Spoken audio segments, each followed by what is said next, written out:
Good morning. कैसे हैं आप लोग? बढ़िया। तो बहुत दिनों बाद मुलाकात हो रही है, हाँ, है कि नहीं? तो चलो शुरुआत करते हैं आज। शुरुआत क्या करते हैं, जो पुराना अपना चल रहा है उसी को आगे बढ़ाते हैं। अपना टॉपिक क्या चल रहा था? Maxima minima. और मैक्सिमा मिनिमा में हम लोग शायद एप्लीकेशन प्रॉब्लम पे आ गए थे। तो अगर मैं एप्लीकेशंस प्रॉब्लम की बात करूँ, ये मत समझिएगा कि चैप्टर फिनिश है। चैप्टर फिनिश नहीं है। अभी लगभग मैक्सिमा मिनिमा में 20% हमें एप्लीकेशन ऑफ डेरिवेटिव के बाद, एप्लीकेशन ऑफ मैक्सिमा मिनिमा के बाद हमें मैक्सिमा मिनिमा में लगभग 20% और पढ़ना है, जिसको बोलते हैं एब्सोल्यूट मैक्सिमा मिनिमा और ग्लोबल मैक्सिमा मिनिमा, है कि नहीं? तो चलो ये बात तो हम बाद में करते ही रहेंगे। सबसे पहले हम बात कर रहे थे एप्लीकेशन बेस्ड प्रॉब्लम्स की। तो चलिए जरा हम एप्लीकेशन बेस्ड प्रॉब्लम पे चर्चा शुरू करते हैं। तो शायद मैंने 2-4 क्वेश्चन आपको लगवा दिए थे। आज हमें कुछ क्वेश्चंस करने हैं और देखते हैं फिर आगे जैसा भी होता है कि नहीं? तो चलिए क्वेश्चन लिखिए। Show that of all the rectangles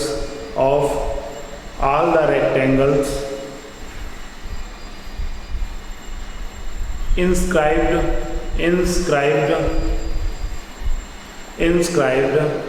in a given circle,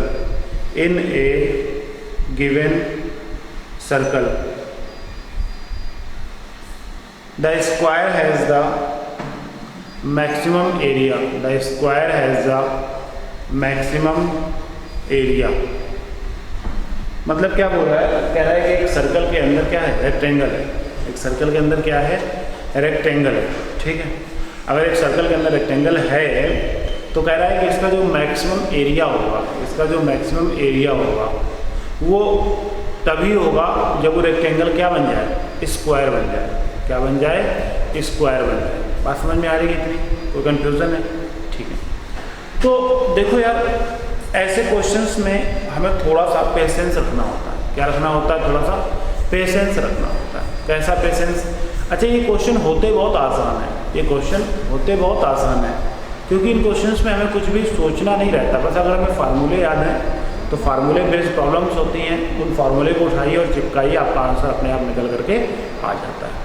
ठीक है ना? तो उसने हमसे बात कही है कि एक सर्किल है, सर्किल के अंदर रेक्टेंगल है। तो चलो हम बनाते हैं। हमें मान लिया ये एक सर्कल है और इसके अंदर ये एक रेक्टेंगल है। ओके, जहाँ तक आ जाए वहीं तक बना लेंगे, उससे आ जाएगा, पूरा आ जाएगा।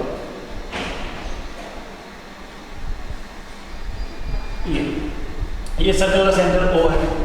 अब हमने मान लिया कि लेंथ ऑफ रेक्टेंगल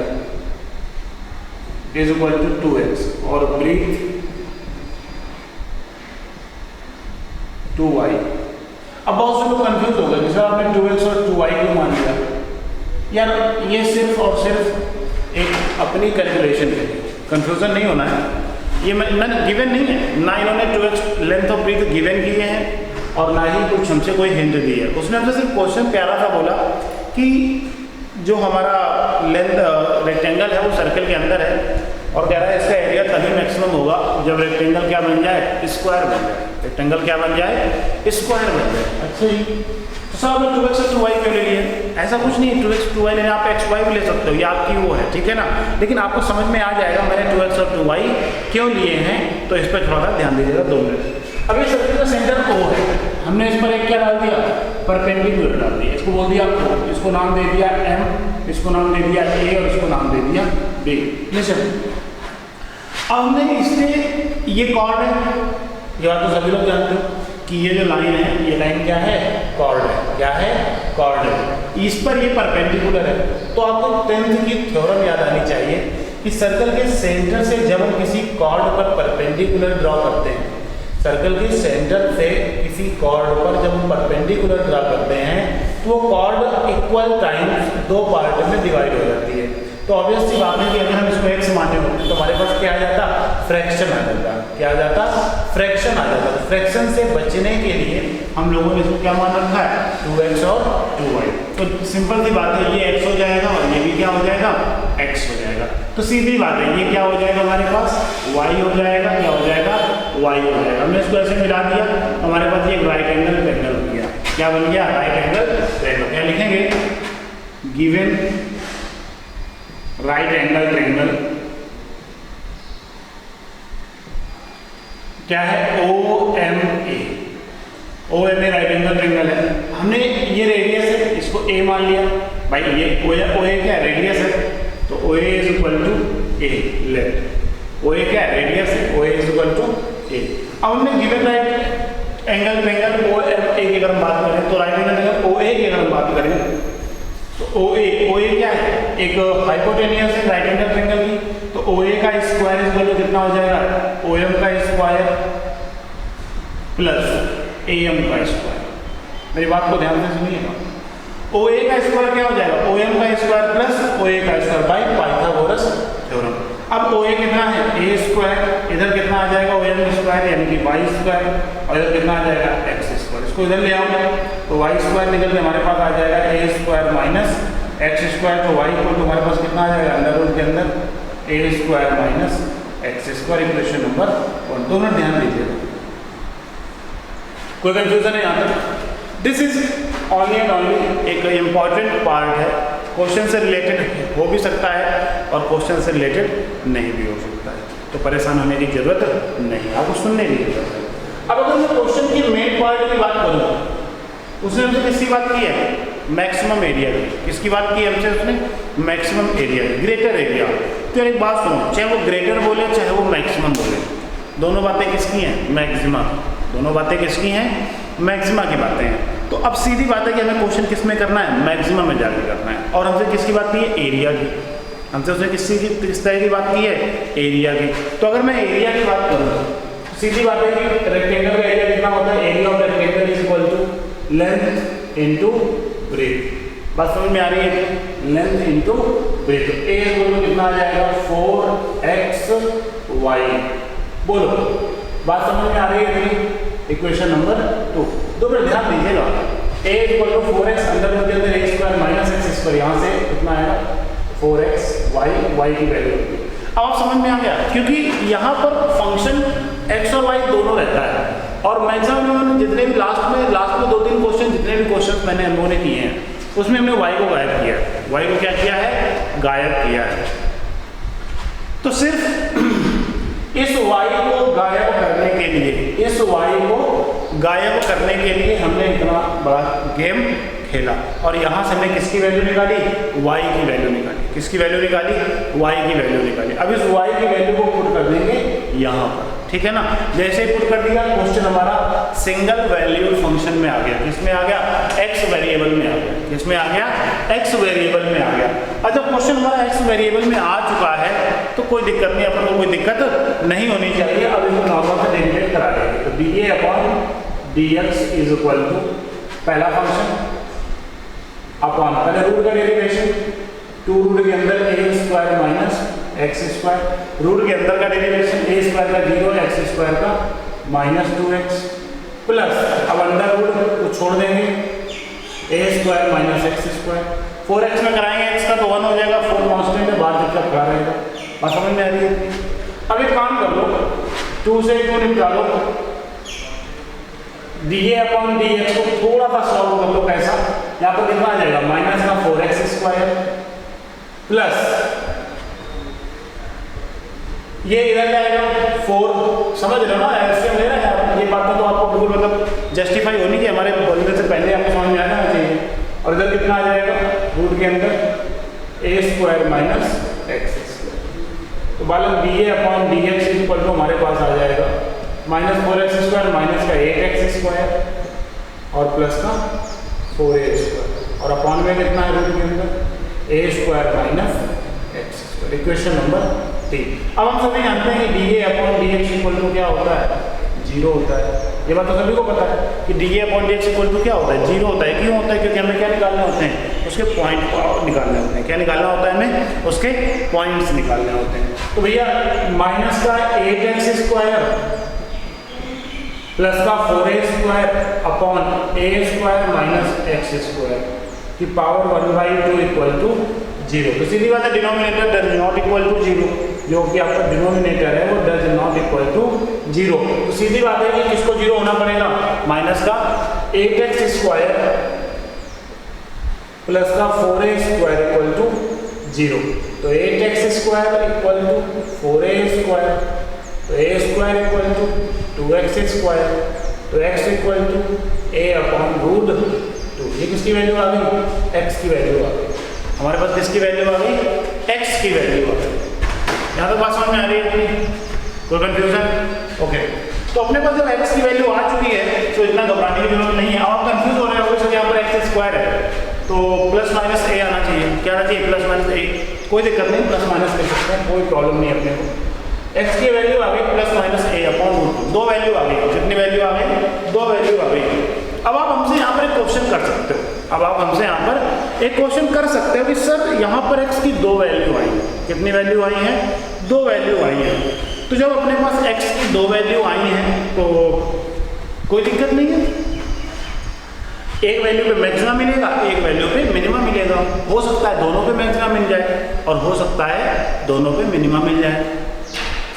क्या हुआ, बात हजम नहीं हुई? हो सकता है कि दोनों पॉइंट पे मैक्सिमम मिल जाए, हो सकता है दोनों पॉइंट पे मिनिमम मिल जाए।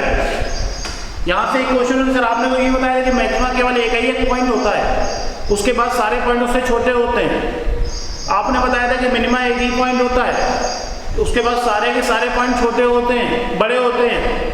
तो फिर ये दो मैक्सिमम दो मिनिमा का खेल क्या है, गेम क्या है, दो मैक्सिमा और दो मिनिमा का गेम क्या है? तो भैया आपके दिमाग में हिट कर रही होगी बात कि उसमें से एक पॉइंट कैसा होगा, लोकल मैक्सिमा या लोकल मिनिमा। समझ में आई कि बात नहीं आई?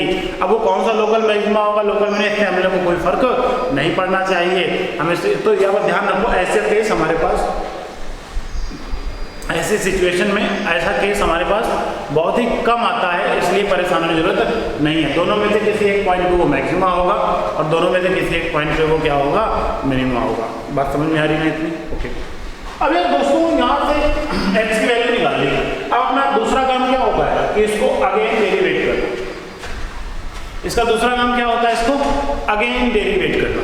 तो चलो हम इसको दोबारा डेरिवेट करेंगे, हम इसको क्या करेंगे, दोबारा डेरिवेट करेंगे। चलो, तो अपने पास क्या है, अपने पास है माइनस का 8x स्क्वायर प्लस का 4a square, a square minus x square. तो चलो इसको दोबारा डेरिवेट कर देते हैं। इसको नोट कर लीजिए, फिर इसके आगे मैं इसको डेरिवेट कराता हूँ। आई होप कि आपको यहाँ तक ये बात समझ में आ रही होगी। चलिए,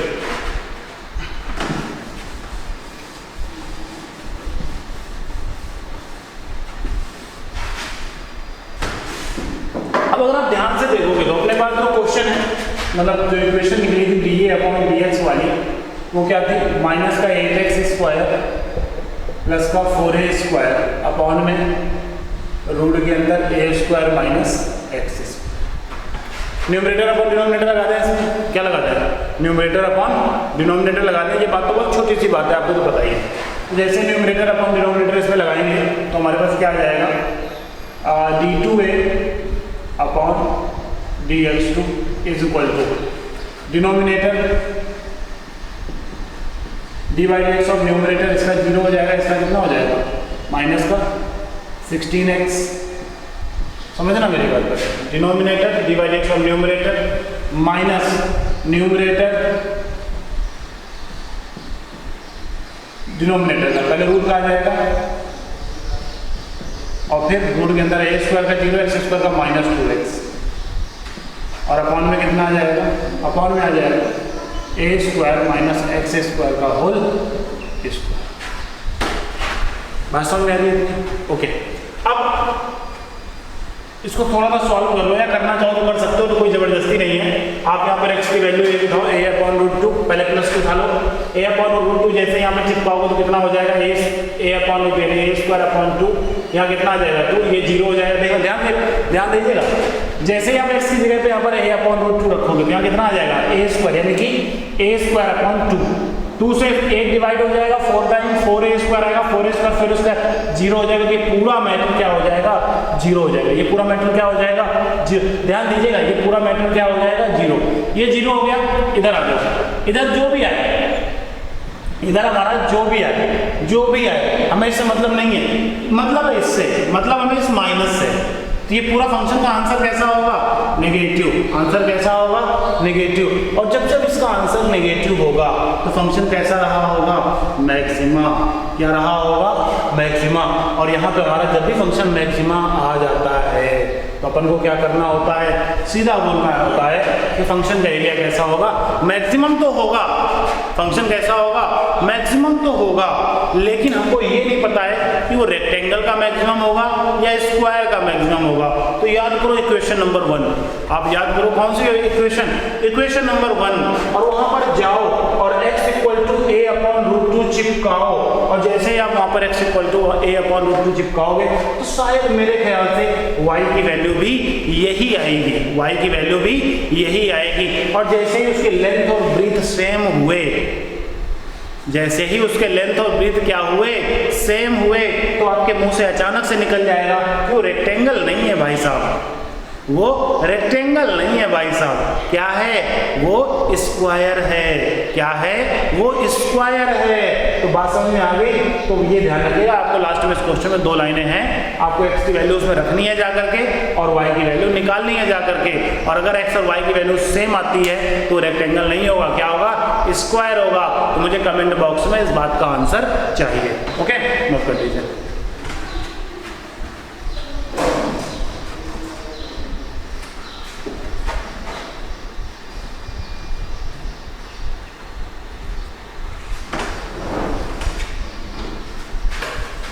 ओके, नेक्स्ट वन। तो ये बहुत ही छोटा सा क्वेश्चन था, छोटा सा तो नहीं था, बड़ा सा था, लेकिन जो लॉजिक थे वो इतने खतरनाक लॉजिक नहीं थे। थोड़ी सी चर्चा ये रहती है कि एक्स और वाई वेरिएबल में एक वेरिएबल को गायब करना होता है, तो वो वेरिएबल कैसे गायब करते हैं वो चीज़ मैंने आपको इस क्वेश्चन में बता दी। आइए नेक्स्ट क्वेश्चन देखते हैं, बहुत ही छोटा सा क्वेश्चन है, देखिए जरा। Show that of all the rectangles, show that of all the rectangles of given area, the square has the smallest perimeter. The square has the smallest perimeter. ध्यान दीजिएगा इस क्वेश्चन में, उस क्वेश्चन ने ध्यान दीजिएगा इस क्वेश्चन में क्या कि उसने लास्ट लाइन क्या बोली है? Smallest perimeter. हमसे उसने किसके बारे में चर्चा करने को बोला है? पेरीमीटर के बारे में चर्चा करने को बोला है। सीधी बात है कि लेट कर लेते हैं, let the length and breadth of rectangle is x and y. तो एरिया ऑफ रेक्टेंगल कितना हो जाएगा? X y. Area of rectangle यानी कि ए इक्वल टू कितना हो जाएगा? X Y. पेरीमीटर की बात करें तो पेरीमीटर कितना हो जाएगा? 2 टाइम्स एक्स प्लस वाई। अब जरा ध्यान देना, उसने हमसे किस बारे में चर्चा करने को बोला है? उसने हमसे चर्चा करने को बोला है पेरीमीटर के बारे में। उसने हमसे चर्चा करने को बोला है किसके बारे में? पेरीमीटर के बारे में चर्चा करने को बोला है। अब जब उसने हम लोगों से पेरीमीटर के बारे में चर्चा करने को बोला तो फिर एरिया का कोई काम नहीं है, एरिया का कोई काम नहीं है। लेकिन एरिया का एक छोटा सा काम ये है कि आपको y को गायब करना है। और इन क्वेश्चंस में आपको हमेशा 2 फंक्शन होंगे, जैसे यहाँ पर देखो एक एरिया और एक पेरीमीटर है। अब आप कहोगे सर पिछले क्वेश्चन में 2 फंक्शन नहीं थे, तो याद करो मैंने 2 फंक्शन बनाए थे। मैंने रेडियस निकाल करके सर्किल की 2 फंक्शन बनाए थे। तो सेम वही कहानी यहाँ पर, जहाँ पर गिवन है तो गिवन है, जहाँ पर नहीं गिवन है तो बनाने की कोशिश आपको करनी है, और वो कोशिश करना मैं आपको सिखाऊंगा, परेशान होने की जरूरत नहीं। तो फिलहाल अपने पास पेरीमीटर आ गया, अपने तो P इक्वल टू आ गया 2x प्लस y की वैल्यू यहाँ से निकाल लो 2 टाइम्स a अपॉन x। कोई कंफ्यूजन है यहाँ तक? समझ में आ गया इतना? ये अपने पास P आ गया। कौन आ गया? P आ गया।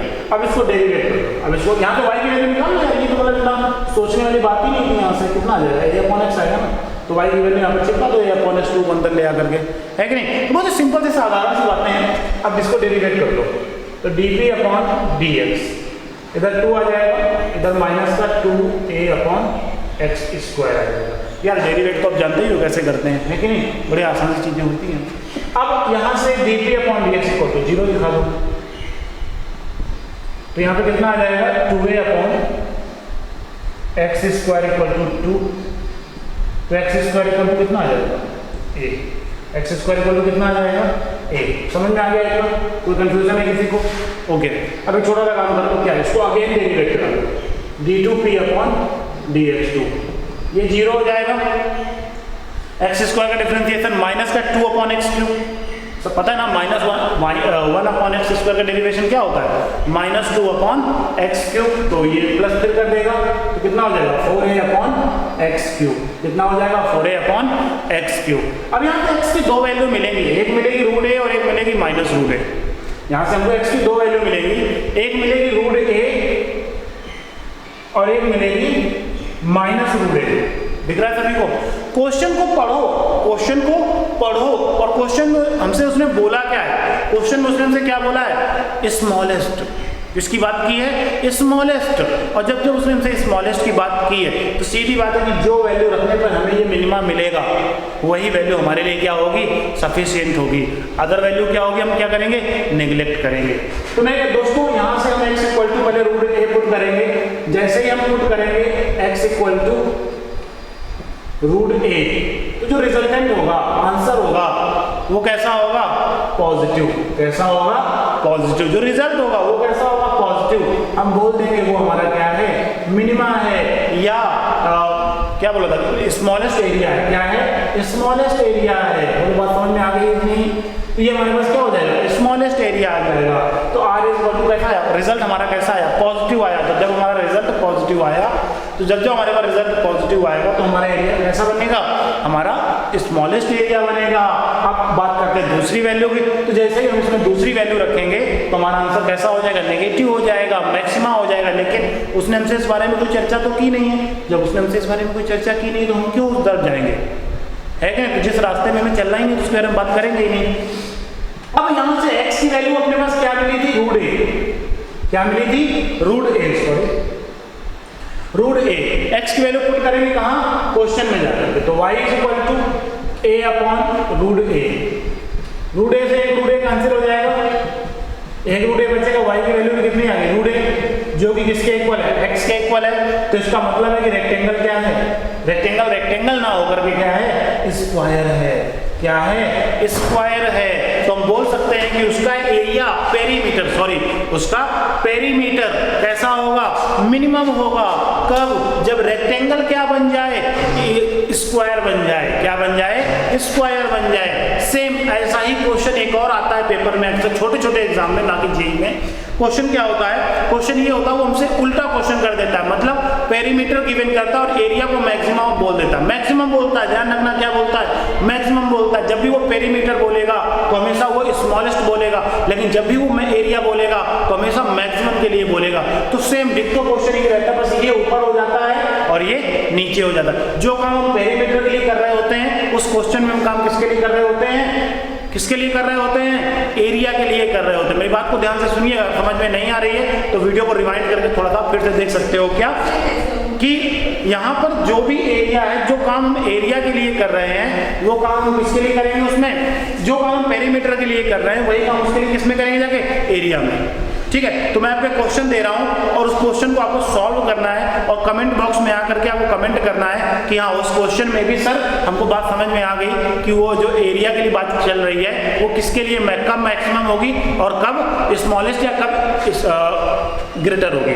ठीक है ना, तो क्वेश्चन लिख लीजिए, आपको करना आपके लिए होमवर्क के लिए है, बस मुझे इसका आंसर चाहिए आपसे कमेंट बॉक्स में। ठीक है, लिखिए जरा question, show that the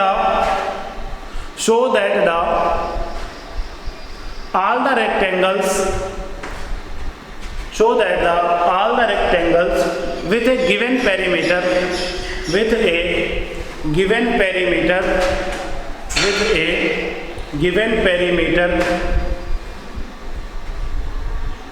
the square has the largest area. The square has the largest area. The square has the largest area. The square has the largest area. Okay, तो बात समझ में आ गई होगी आप लोगों को। ये क्वेश्चन मुझे कमेंट बॉक्स में इसका आंसर चाहिए। चलिए फिलहाल नेक्स्ट क्वेश्चन लिखिए। नेक्स्ट क्वेश्चन लिखिए, if the sum of the lengths, if the sum of the length, SUM, sum, SUM, sum of the lengths of the hypotenuse and a side of right angle triangle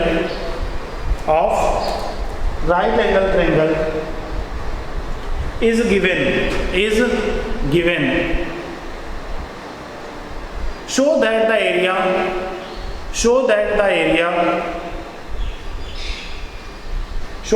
area of triangle is maximum when angle between them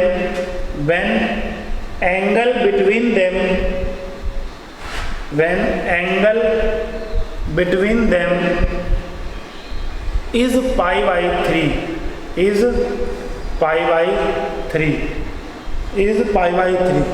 सोचिए इस question को। क्या कह रहा है? कह रहा है if the sum of the length of the hypotenuse and a side of a right angle triangle, उसने बोला है कि किसी राइट एंगल ट्रायंगल में हाइपोटेन्यूज और उस ट्रायंगल के किसी एक साइड का सम अगर गिवन है तो उसका जो एरिया होगा वो मैक्सिमम होगा। उसका जो एरिया होगा वो कैसा होगा? मैक्सिमम होगा। कब होगा मैक्सिमम? जब उनके बीच में बनने वाला एंगल कितना हो जाए? पाई बाई 3 हो जाए। बस समझ में आ रही है इतनी? कोई कंफ्यूजन है? ओके, चलो हम आगे चर्चा करते हैं, इस क्वेश्चन को सॉल्व करते हैं। क्वेश्चन पढ़ लियो, एक बार आप फिर से पढ़ लो। क्वेश्चन आपको जब समझ में आ जाए तो आपका पेन अपने आप चलने लगेगा, परेशान होने की जरूरत नहीं है, ठीक है ना। चलो, सबसे पहले अपने पास गिवन क्या है? अपने पास केवल और केवल एक ही सिचुएशन गिवन है और वो है राइट एंगल ट्रायंगल। तो चलो राइट एंगल ट्रायंगल बनाते हैं। ये हमारे पास एक राइट एंगल ट्रायंगल है, ठीक है ना। नाम दे दो कुछ इसको, ABC। हाइपोटेनियस, और उसने क्या बोला? उसने बोला कि हाइपोटेनियस और एक साइड का सम, हमें मान लिया हाइपोटेनियस की y है और ये x है, ठीक है ना। अब हमको गिवन है x प्लस y, सम बोला तो ने मान लिया equal to constant x plus y is equal to k। नहीं समझे? अरे यार, उसने पहली लाइन में बोला है ना आपसे कि उसकी हाइपोटेनियस और उसकी एक साइड का सम, उसने ये थोड़ा बोला कांस्टेंट है, लेकिन हमने अपनी तरफ से बोल दिया उसका सम किसी ना किसी को तो इक्वल होगा ना भाई, तो x plus y equal to k। समझ में आ गया इतना? ओके, अब उस ट्रायंगल के एरिया के बारे में उसने हमसे बात की है, उस ट्रायंगल के एरिया के बारे में हमसे उसने बात की है। तो जब उसने हमसे उस ट्रायंगल के एरिया के बारे में बात की है तो चलो हम उसके एरिया के बारे में ही पूरी तरह से चर्चा कर लेते हैं। अब ट्रायंगल का एरिया क्या होता है? A is equal to half base into height, ध्यान दीजिएगा, बेस इंटू हाइट। समझ में आ गया इतना? तो यहाँ पर कितना आ जाएगा? 1/2। बेस कितना है? x, और हाइट कितनी है? AB। लेकिन आपको AB तो पता नहीं है ना, बात समझे कि नहीं समझे? नहीं समझे?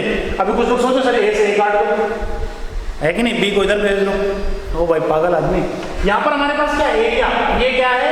Area equal to 1/2x into AB निकाल लेंगे क्योंकि हमको हाइपोटेनियस और बेस पता है। तो यहाँ पे हमारे पास क्या एरिया, क्या 1/2x इंटू AB है, तो 1/2x into y square minus x square, ये हमारे पास क्या आ गया? एरिया आ गया। क्या आ गया? एरिया आ गया 1/2x y square minus x square. अब यहाँ पर एक क्वेश्चन ये हो गया सर, यहाँ पर y आ गया, कौन आ गया?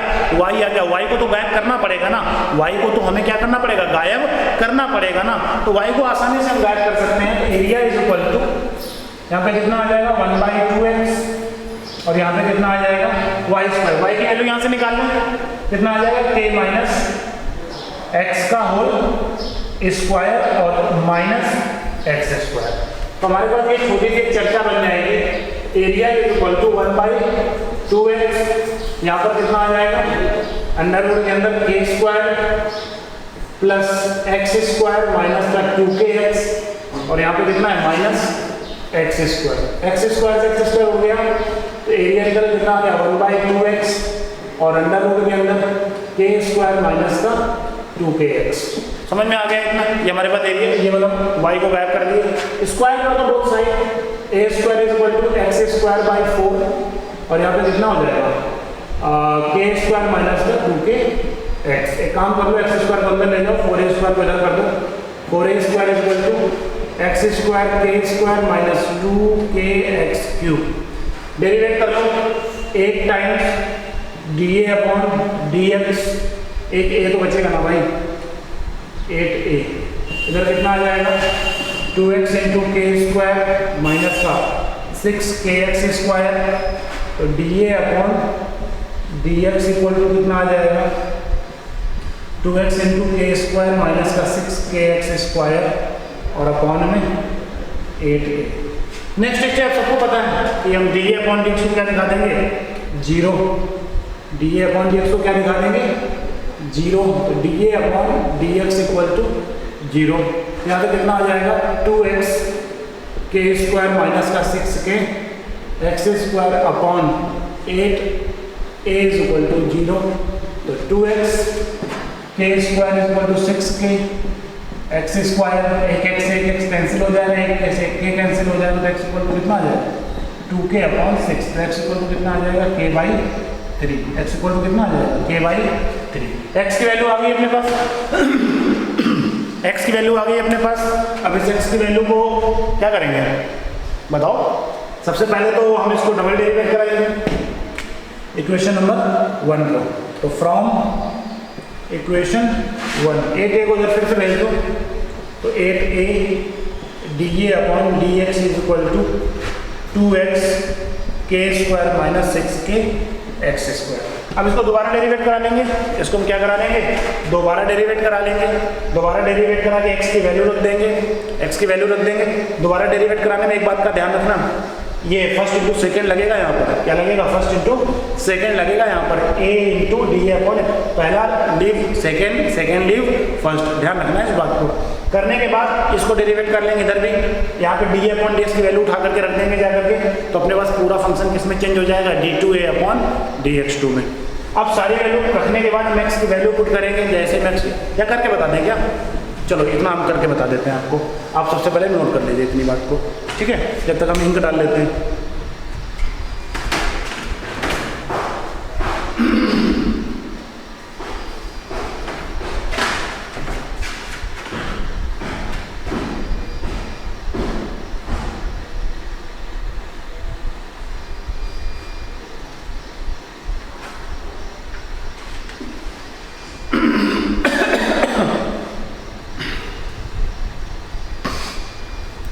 ओके, तो यहाँ पे अपने पास हमने क्या किया, यहाँ पे x की वैल्यू निकाल ली थी और हमें इसको डबल डेरिवेट कराना है, तो चलो जरा हम इसको डबल डेरिवेट करा लेते हैं, जल्दी से करा लेते हैं, उसके बाद फिर हमें आगे चर्चा खत्म भी करनी है।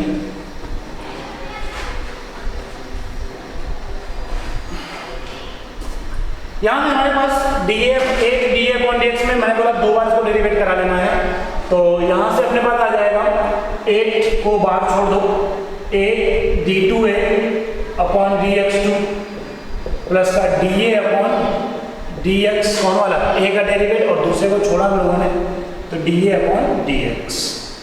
इधर हमारे पास डेरिवेटिव कितना आ जाएगा 2k स्क्वायर और इधर कितना आ जाएगा माइनस का 12kx।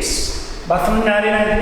ओके, 8 को अंदर ले जाओ, 8a d2a upon dx2 plus 8 D upon D x का होल स्क्वायर, यहाँ पे क्या आ जाएगा डी अपॉन डी एक्स का होल स्क्वायर, इधर 2k स्क्वायर माइनस का 12kx।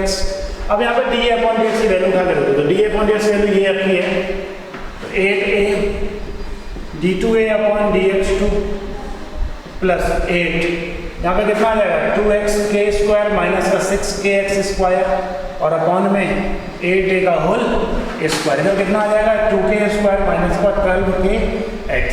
8 से 1 कैंसिल हो जाएगा, 1 8 बचेगा, 8a square d2a upon dx2 is equal to 2k square minus का 12kx। अच्छा, ये प्लस का उधर जाएगा माइनस हो जाएगा, minus 2x k square minus का 6kx स्क्वायर और अपॉन में 8 तो बचा है ना अभी, तो उसको हम क्या लिख सकते हैं 8a² इसका होल स्क्वायर। अब यहाँ पर हम पुट कर देंगे x इक्वल टू k/3, क्या पुट कर देंगे k/3। आंसर कैसा होगा नेगेटिव, आंसर कैसा होगा नेगेटिव। क्यों? क्योंकि उसने तो क्वेश्चन में सो दैट बोला है ना, क्या बोला है सो दैट बोला है ना, तो कोई टेंशन की बात नहीं है, आप खुद कर लोगे। जैसे में वैल्यू पुट करोगे x की वैल्यू आपको आंसर कैसा मिलेगा नेगेटिव। आप क्या बोल दोगे मैक्सिमा, क्या बोल दोगे मैक्सिमा। x और y की वैल्यू कहाँ पुट करोगे जाकर के, वही इक्वेशन याद है आपको कौन वाली x + y = k वाली। यहाँ पे x की वैल्यू k/3 पुट करोगे तो y की वैल्यू कितनी आ जाएगी 2k - k/3 पुट करोगे तो कितना आ जाएगा y की वैल्यू, भाई बताओ जल्दी से k/3, यानी y की वैल्यू आ जाएगी अपने पास 2k/3। समझ में आ गया इतना, x और y की वैल्यू आ गई अपने पास, कोई दिक्कत नहीं है, x y की वैल्यू आ गई तो अपने उस राइट एंगल ट्रायंगल में y और x की वैल्यू रख देना, cos थीटा लगा देना, बेस इंटू हाइट, पता चल जाएगा एंगल कितना होगा π/3। नहीं समझ में आएगा। आप यहाँ पर x और y की वैल्यू मिल गई है, x और y की वैल्यू जैसे ही इसमें रखोगे cos का फार्मूला लगा देना, cos थीटा = आपको पता चल जाएगा हमारे पास एंगल कितना है बीच में। कोई कंफ्यूजन है तो आप इसको नोट कर लीजिए। मिलते हैं नेक्स्ट लेक्चर में और भी क्वेश्चंस के साथ में। अगर आज के लेक्चर में आपको कोई प्रॉब्लम है तो आप प्लीज़ कमेंट बॉक्स में आकर कमेंट कीजिए और पूछिए कि सर हमें ये चीज़ क्लियर नहीं हुई है, हम आपको नेक्स्ट लेक्चर में क्लियर करने की पूरी कोशिश करेंगे। लेकिन आपको जो क्वेश्चन दिया है उसका मुझे आंसर कमेंट बॉक्स में चाहिए, ठीक है ना। तो मिलते हैं तब तक के लिए, थैंक यू।